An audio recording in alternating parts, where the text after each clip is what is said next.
Welcome back to another episode of the Lender Podcast. I'm Bryce. I'm your host. Today we are with Mr. Jason Balin. Jason, thanks for being here. Bryce, I appreciate it. Looking forward to it. So unless you've been living under a rock, Jason is the man when it comes to hard money, private money.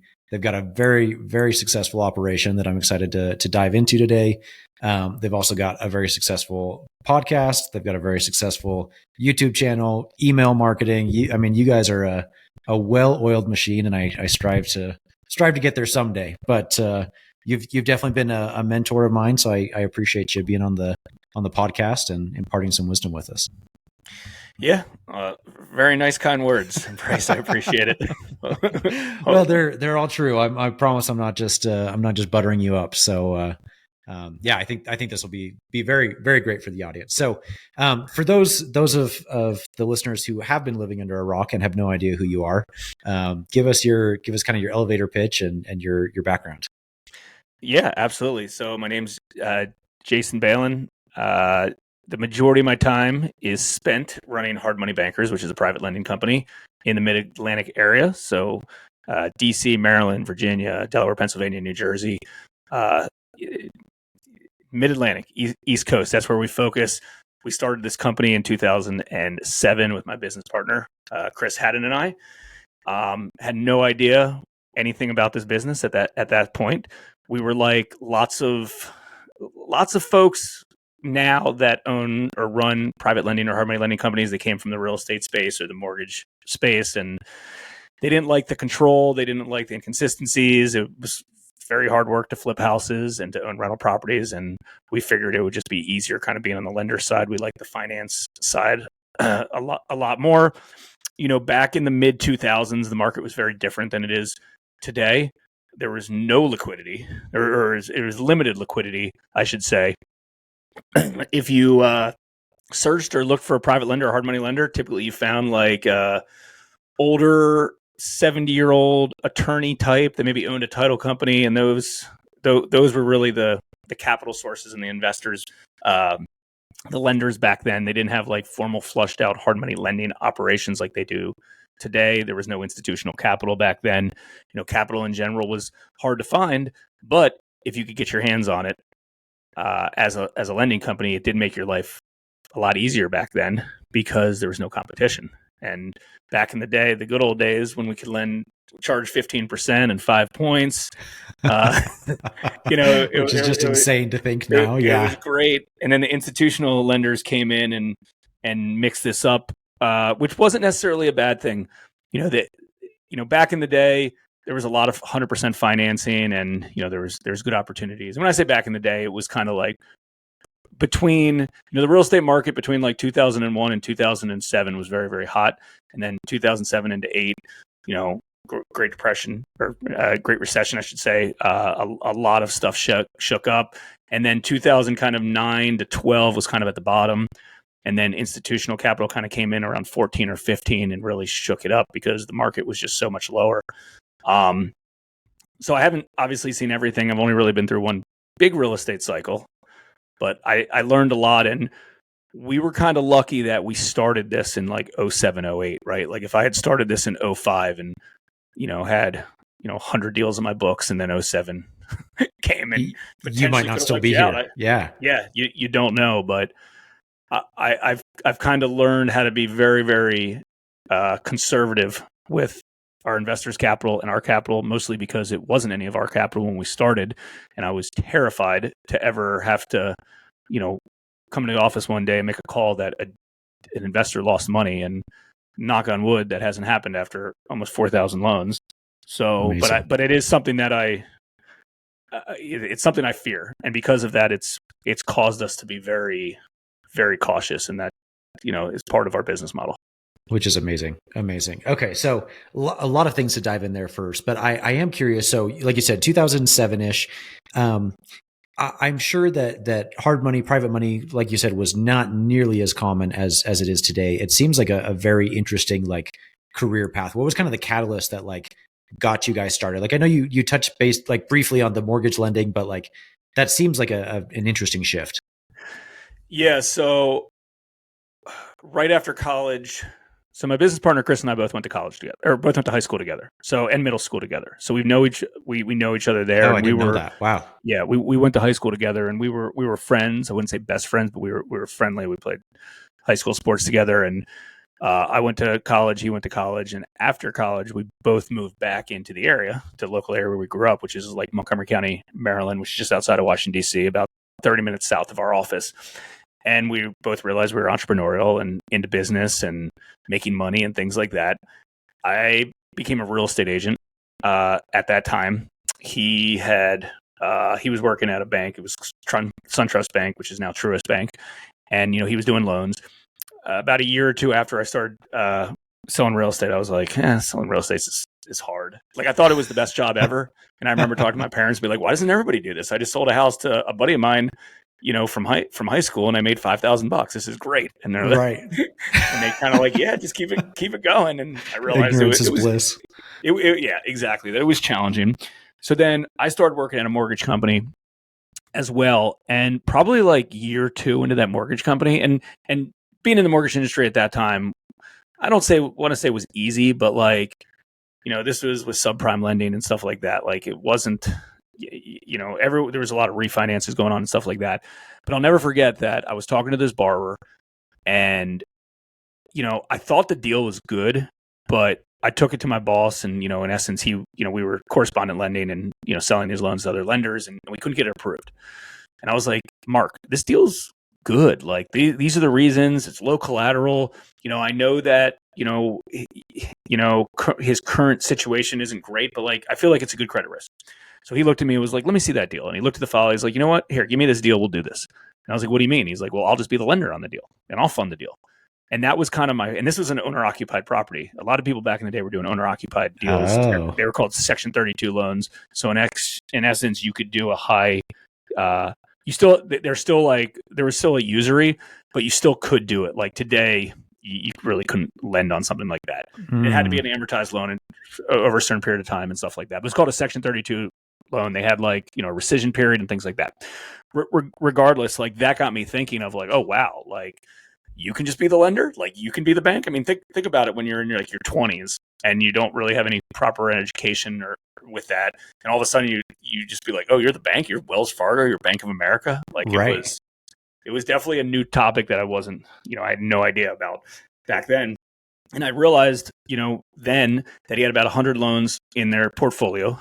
And that was part of their strategy and this was only primary residence that they would do back then. I wouldn't certainly recommend doing that now, but he did. And the way he did it is he would do like subprime private loans to collateral based with the hopes that his exit strategy would be to help them get their credit up and then refinance them into a traditional loan at a lower interest rate. And he would get two loans on it. He would get a high interest rate now. And he raised private capital, even though he was pretty well off, this guy. So I don't want to say I learned the business from him because I didn't. We didn't really ever discuss that. But that was kind of the topic and the idea.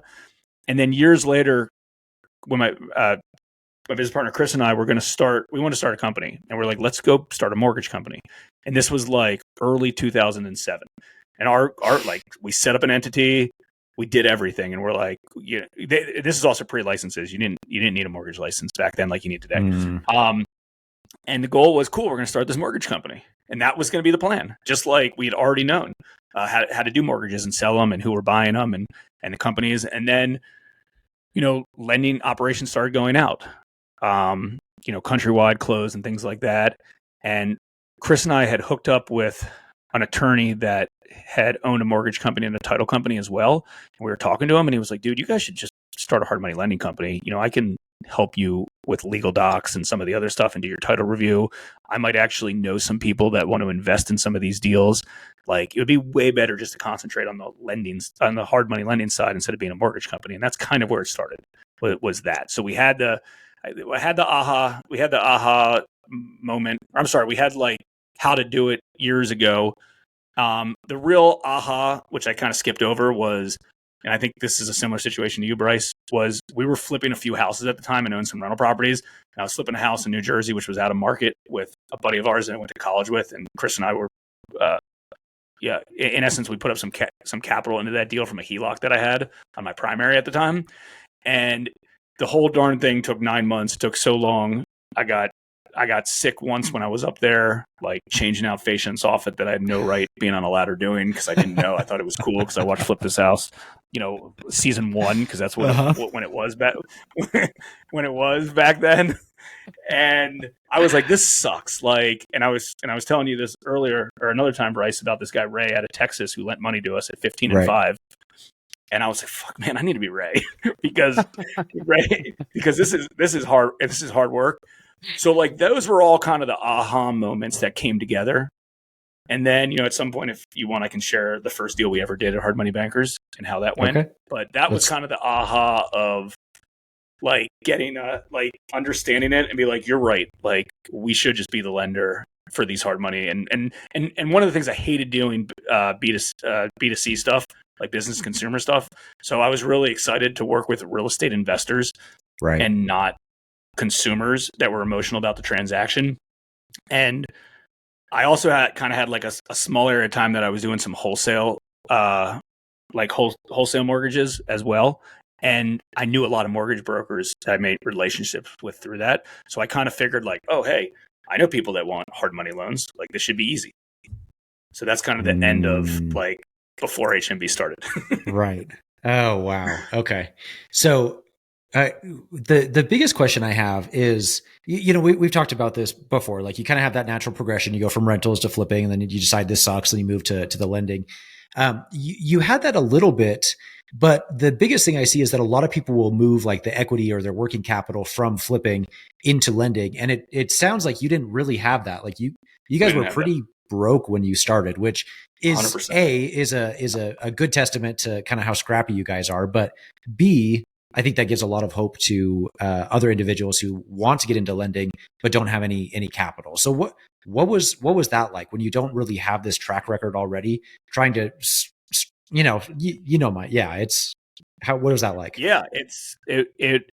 So again, being naive is sometimes a good thing because you don't know what you don't know, and we thought that raising capital was going to be the hardest thing in the world because we were under the impression it's like, oh yeah, we have all these deals, which we thought were deals. They weren't deals, but we thought it's like, oh, I know all these people. I know brokers, and keep in mind, there wasn't all that much capital in that space. And a lot of it came from, older guys that people didn't want to deal with, but they used it because that was kind of the only capital available in the local area. And the DC area had lenders. DC and Baltimore don't overlap all that much because they're just two different markets, even though they're only 40 minutes apart.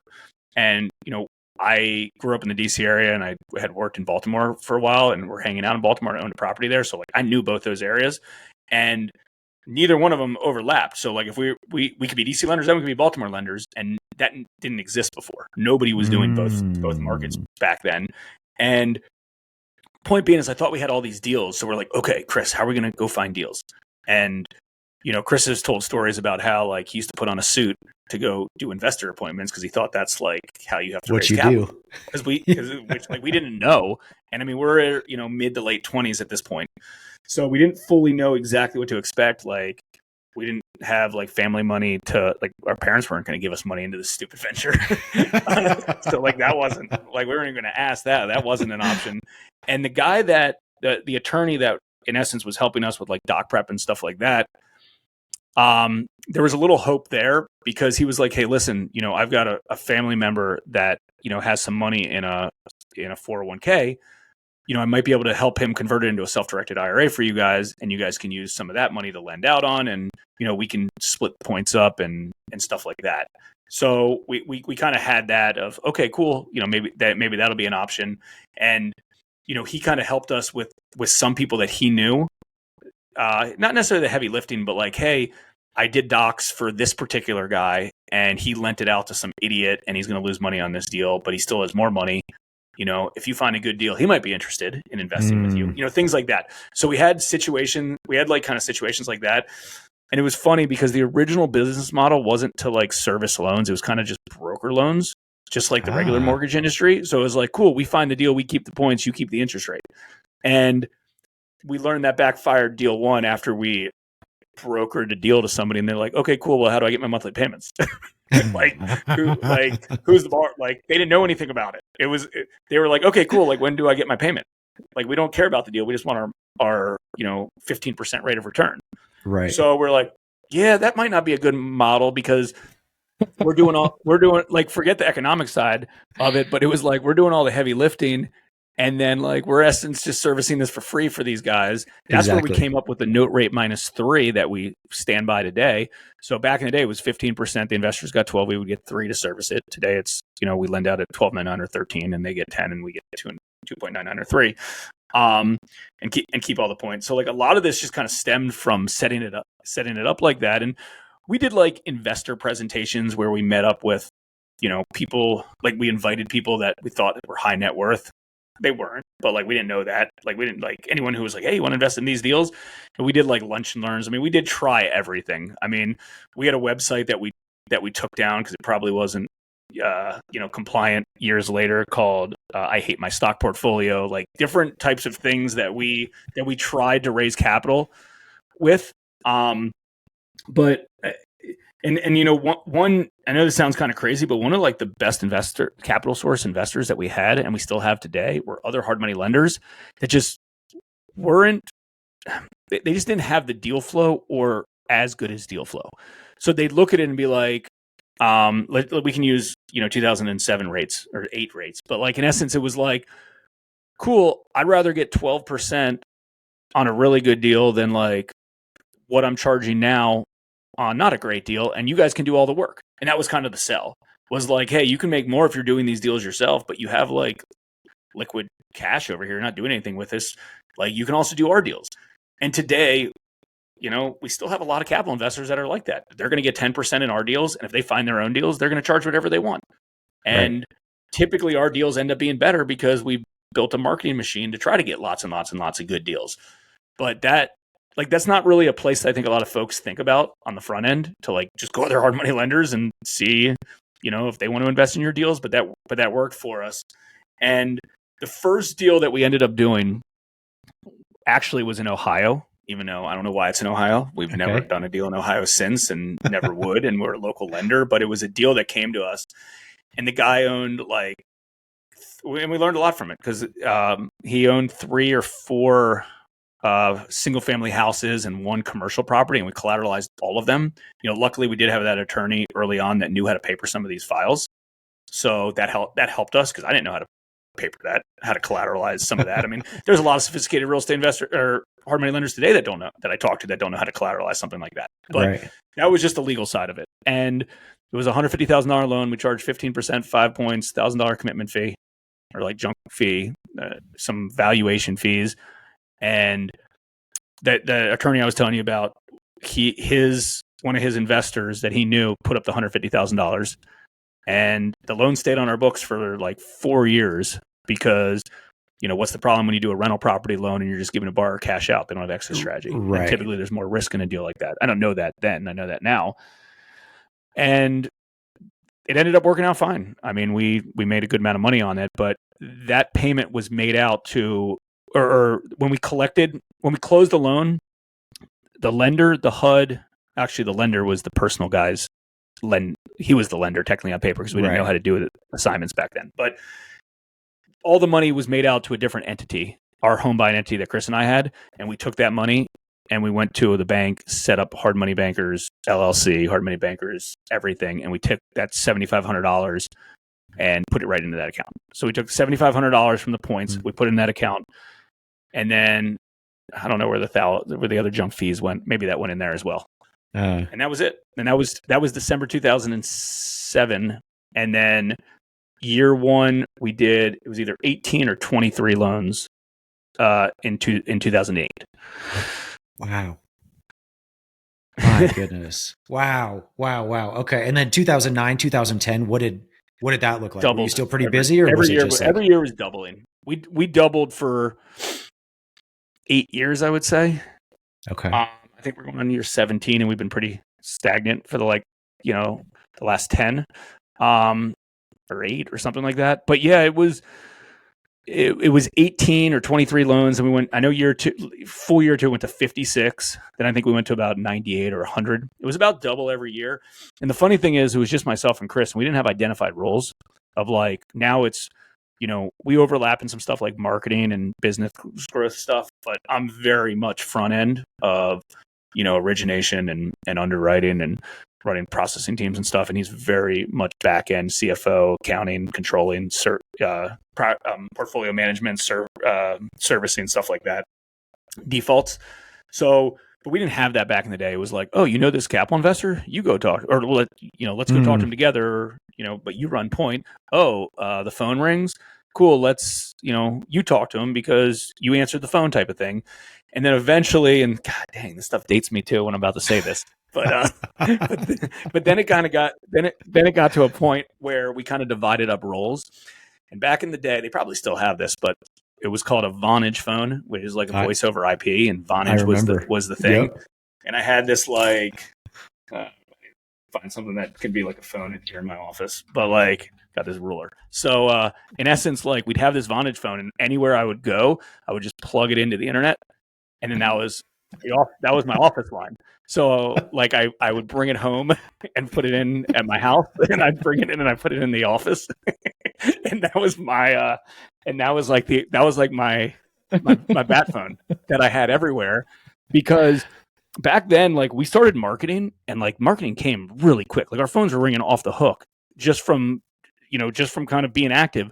We went to we did a lot of stuff. I can't underplay that, but we went to RIAs every night.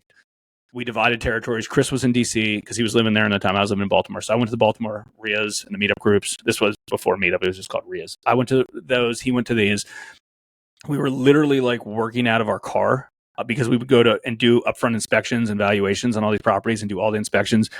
Chris would bring his checkbook with him with handwritten checks. And then we'd write checks for construction inspections. Everything. We had everything kind of in order. It was kind of a mess. We used to have these yellow folders. So that was our processing underwriting folder. So we had, say I was working on 6 files at a time. I would just take those 6 folders with me. We'd have an office that we'd work out of, but you didn't know what was going to happen throughout the day, and you have to talk to people. And I did have my cell phone, obviously, that I talked to people as well on, but I'd be in the car and I'd have my 6 folders sitting next to me. These are our 6 underwriting files before they close. And I'd go and I get the construction scope workout, and I go talk to the borrowers about it.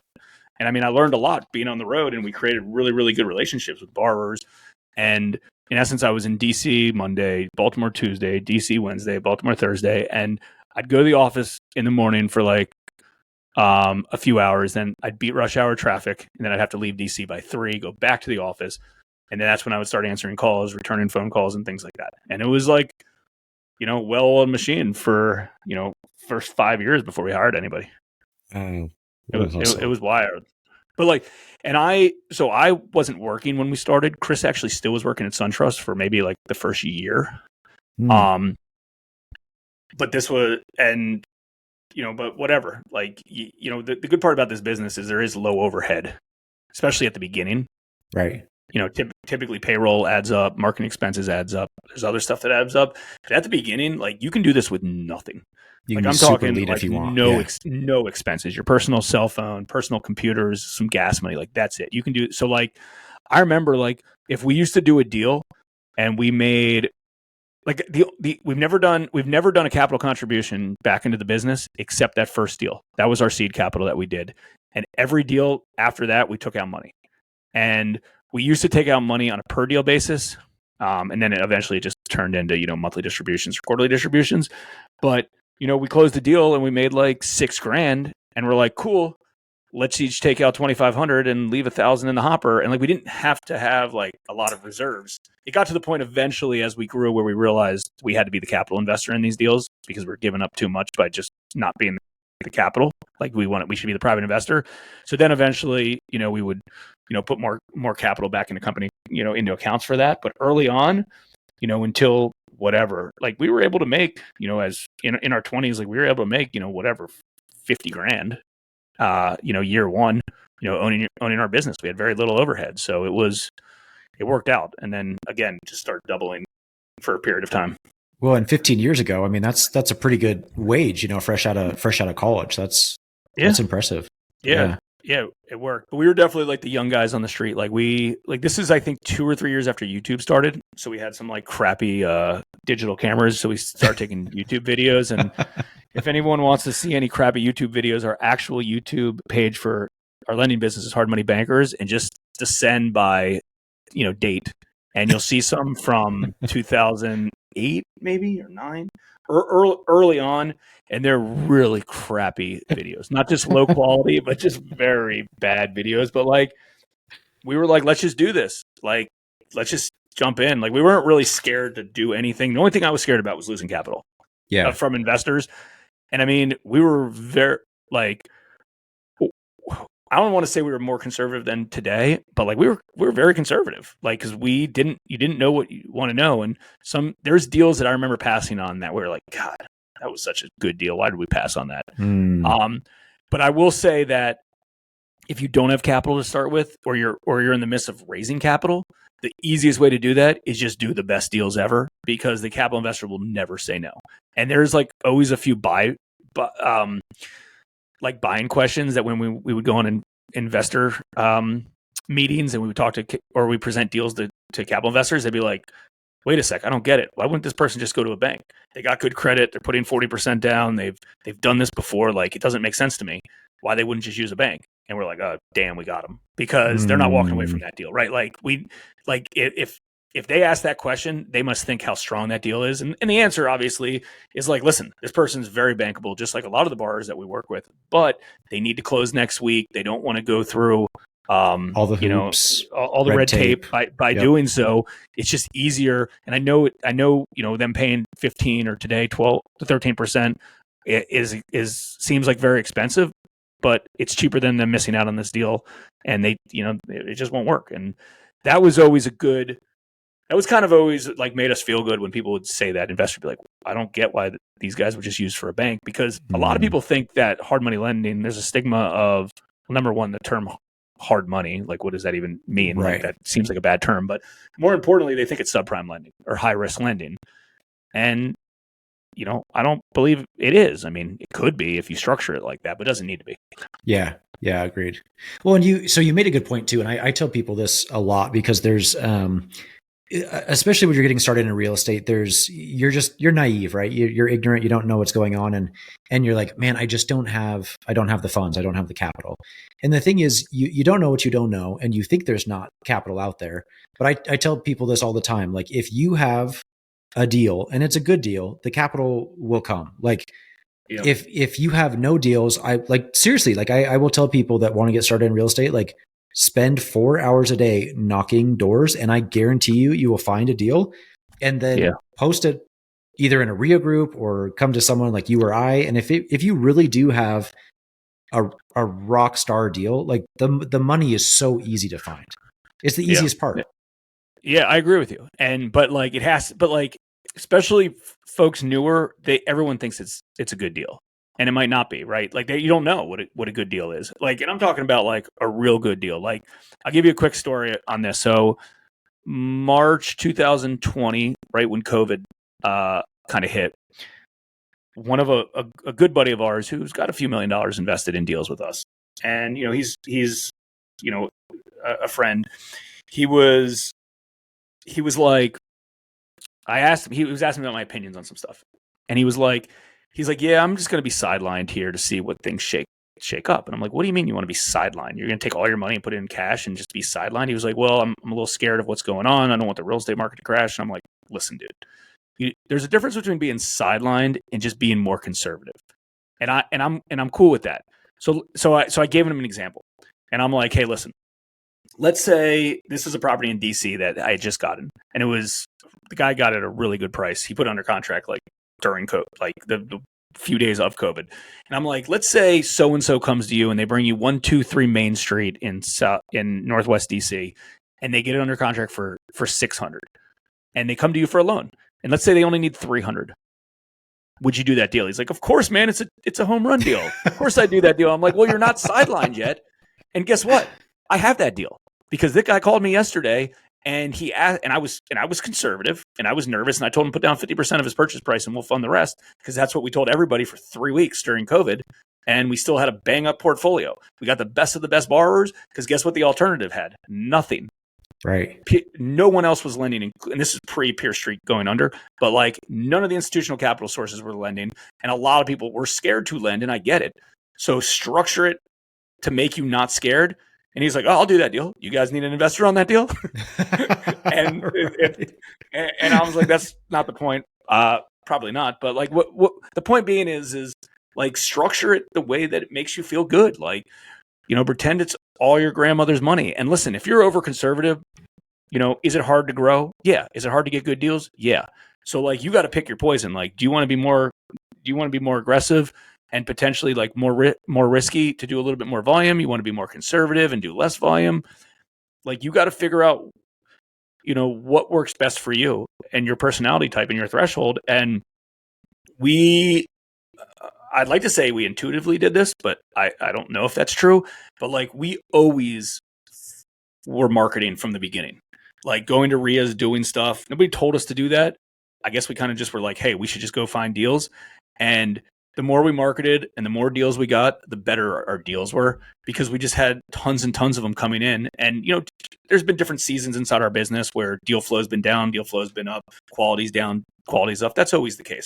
And let's be honest, like if you're used to doing lots of deals and your deal flow is really low one week, you're going to be like, oh crap. And then you might do a deal that's a little bit more risky. And on the other side, you have tons and tons of deals. You might cherry pick the best of the best and pass on deals that you did the week before.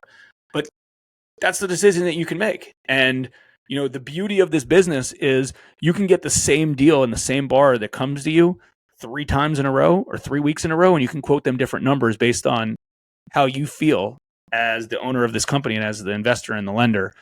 And you could be like, you know what?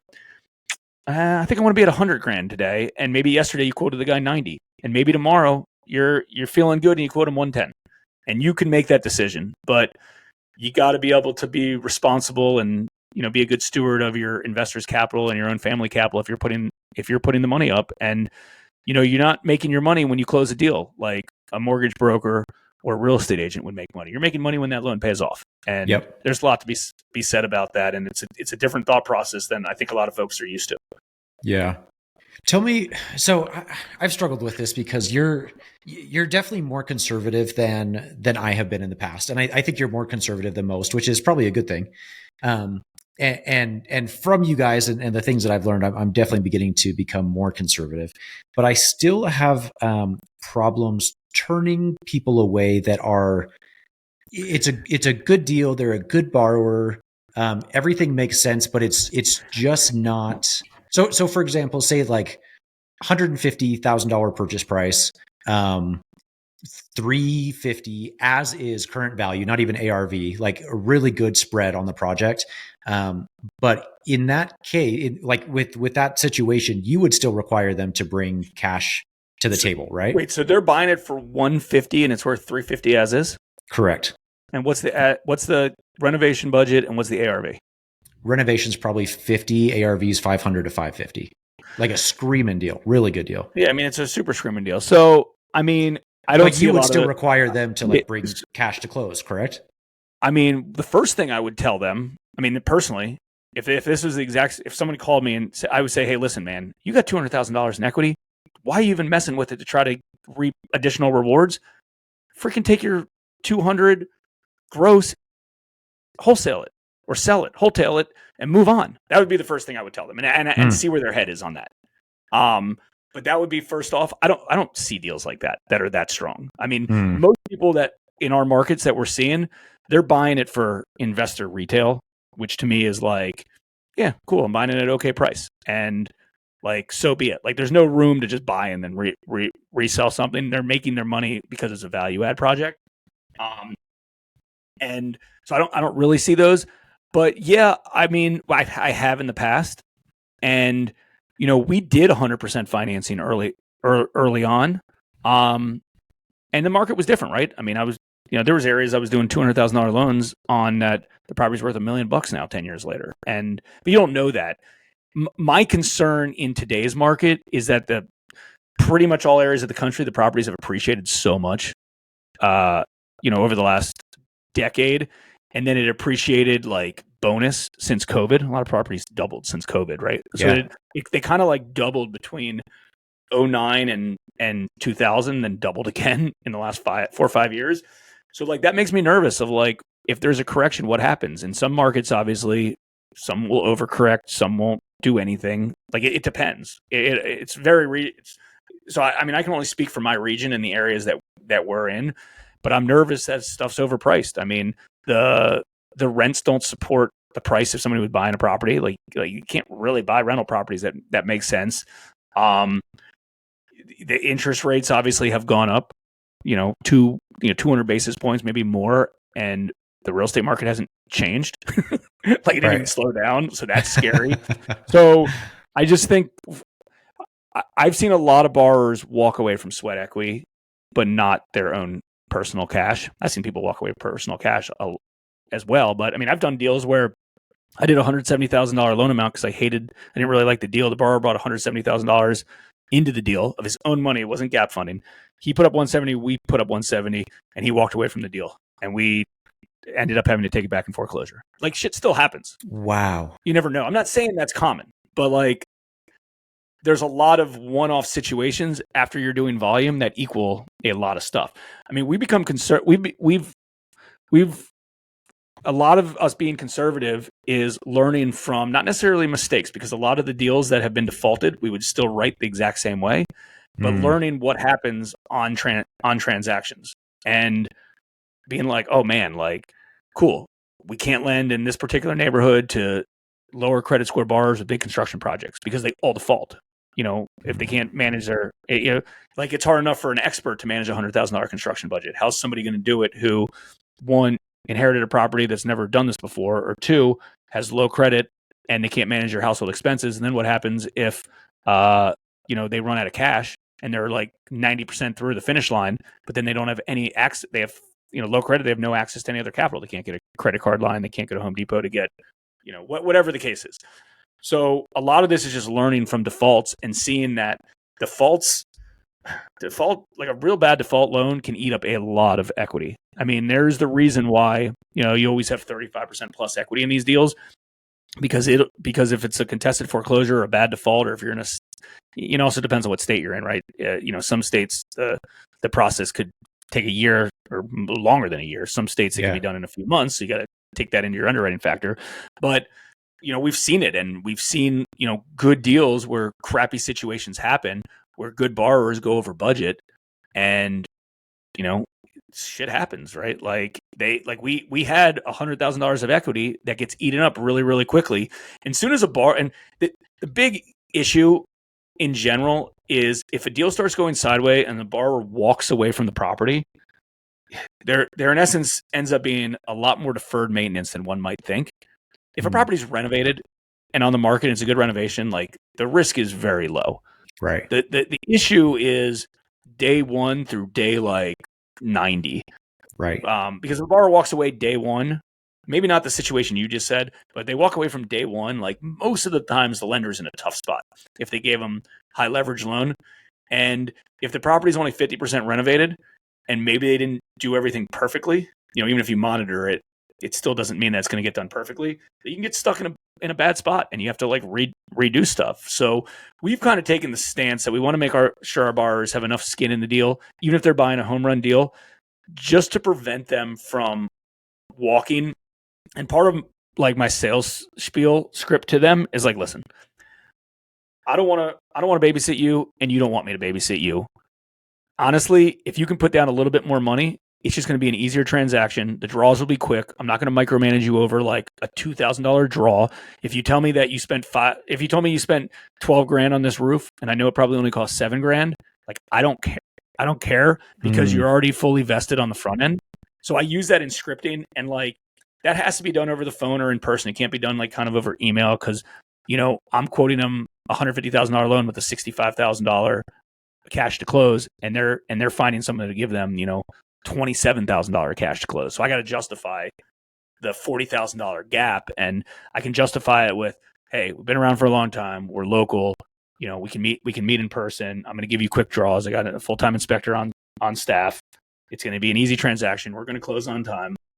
I'm not going to micromanage you, things like that. And, if you've ever been in a situation where you use institutional capital or private capital, it's night and day. It's a big situation. And there's certainly a gap of like, hey, I can bring 20 grand here. I can bring 60 grand here. It might be worth my risk to bring less money to the table. But that's not everybody. A lot of lenders, including some of our business partners, have limited beliefs on all of these deals of like, dude, I don't think I can sell this. And it's like, hey, just have a verbal conversation. If it works, it works. You don't have to close every deal. If you're heavy on the front end and you're getting deals on a regular basis, there's lots of deals where somebody calls me where it's like, I'm buying this property for 400 grand. I only need 200 grand. And I don't want to spend the fees on the other money because I have the cash anyways. And I only do one deal at a time. So there's a lot of borrowers. There's a lot of deals like that. Like, I do not try to compete with Kiavi.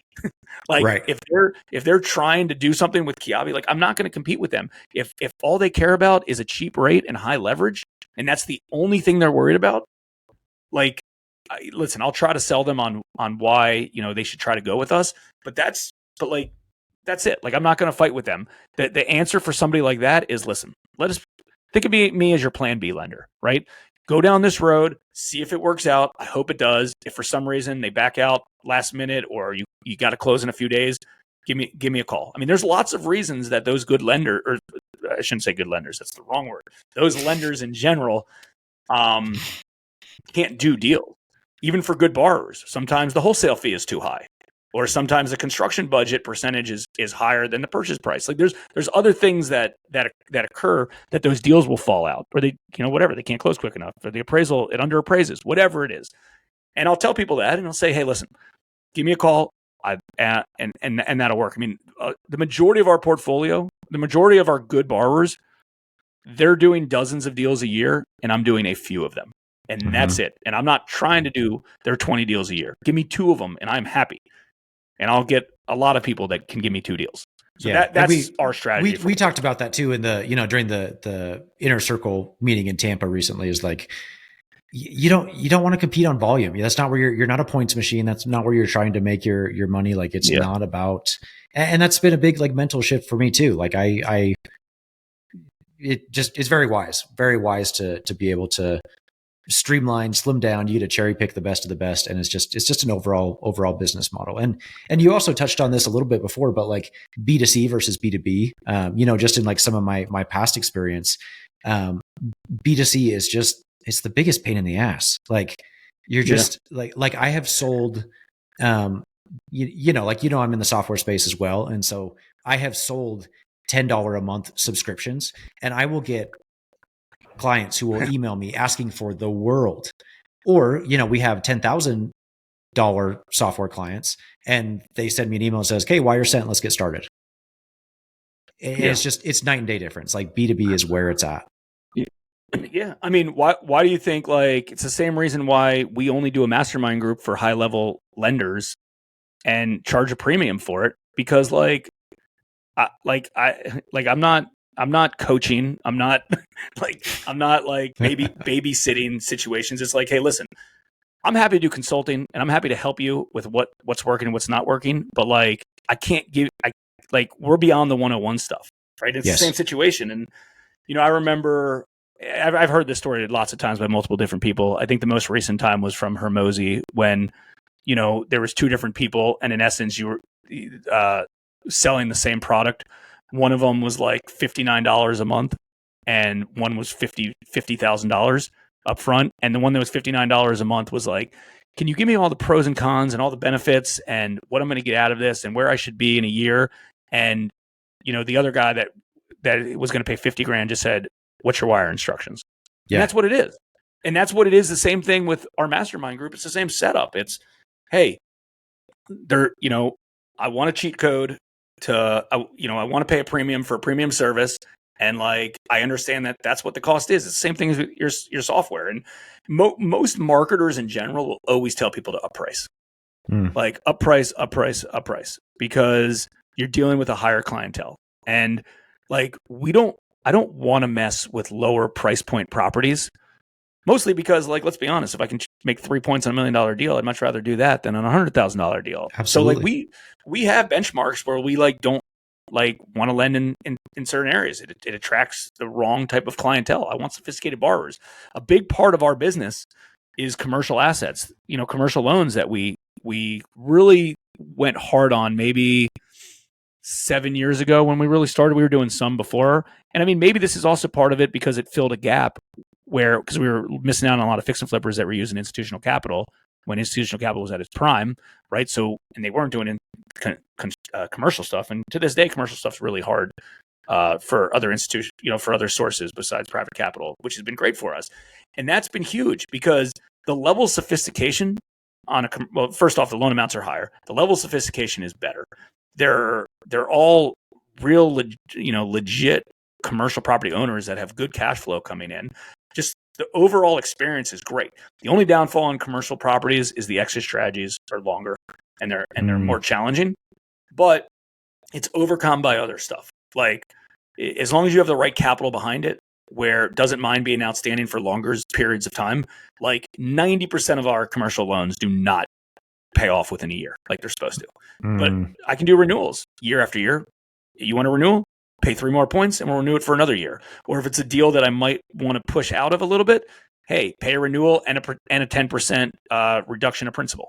So if we did $1 million loan, pay $100,000 down, and now our new amount's $900,000 and pay that. We've had, I can't tell you if we had a actual real default. Like we actually, funny story. We have a group right now that we've done a few deals for, and we do have a deal in default, and it got close to foreclosure sale, and they're $136,000 or $63,000 behind, and we actually got a wire last night because it's supposed to go to foreclosure sale next week. That's the level of sophistication. Like they had other means to pay it. We're like pay the legal 24% default rate of back interest and extension fee that we had, our 3-point extension fee, bring it current, and then cool, we're good. Just keep making payments again. Wow. Because they were a higher level borrower, they could do that. Oh my goodness. That's incredible. Oh my word. Okay. Jason, I want to be super conscious of your time because I know we're getting close here, but like I'm good, man. This is fun. I could go for hours because I have millions of questions to ask you, and you are a wealth of information. But I know you've got a busy operation that you're running. Let's go ahead and give us your socials, give us your email, phone number, any way that people can contact you if they either have a deal or just want to learn more about kind of like the consulting stuff that you guys do. Give us all of it. Yeah. So, I mean, we have in essence 2 sides of the business, the hard money lending side. And, several years back, we had somebody reach out to us and says, hey, and you probably don't know the story, but this is actually how this mastermind and some of our consulting stuff even started. He reached out to us and said, I have $10 million of my own money on the streets and I don't know what the hell I'm doing. That was literally the phone call. I have $10,000 on my streets, $10 million of my own money on the streets. I've been lending locally. I don't really know what I'm doing. Can you guys help me? I've been following your stuff on Hard Money Bankers, website. And I'm like, yeah, we don't really do that. And he's like, name a price. So Chris and I named a price. It was a lot lower than it should have been, right? Because like we just named a high price of what we thought was high. And he was like, cool. He flew to our office and we did like some consulting with him. And it worked out great. And we're like, okay. And this like something. Because we don't realize that like, Chris and I talk about this stuff all day long. All we talk about is we're very passionate about this business. And, we were like, okay, cool. Maybe we should just like do YouTube videos and podcasts and stuff like that. Regardless. So we, our podcast is Private Lenders Podcast.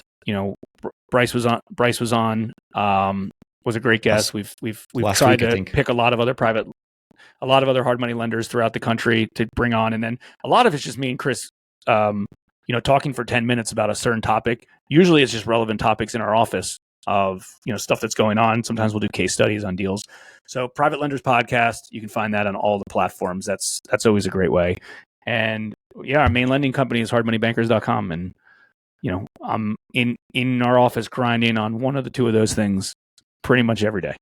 All day long. I love it. Well, and here's another pro for the Private Lenders Podcast. Like long before I was, doing what I'm doing now, I binged every single episode. I think there's 200 plus some odd episodes now sitting there on Spotify. And I think I'm up to 190 now, but at the time I listened to all 180 episodes all the way through. And it's transformed my business and made it better. It made, improved our systems and operations, lowered our LTVs, more conservative, all the above. So absolutely, if you're listening and you're trying to learn more, which you probably are if you're listening to this podcast in the first place, definitely check out the Private Lenders podcast because it is a wealth of information.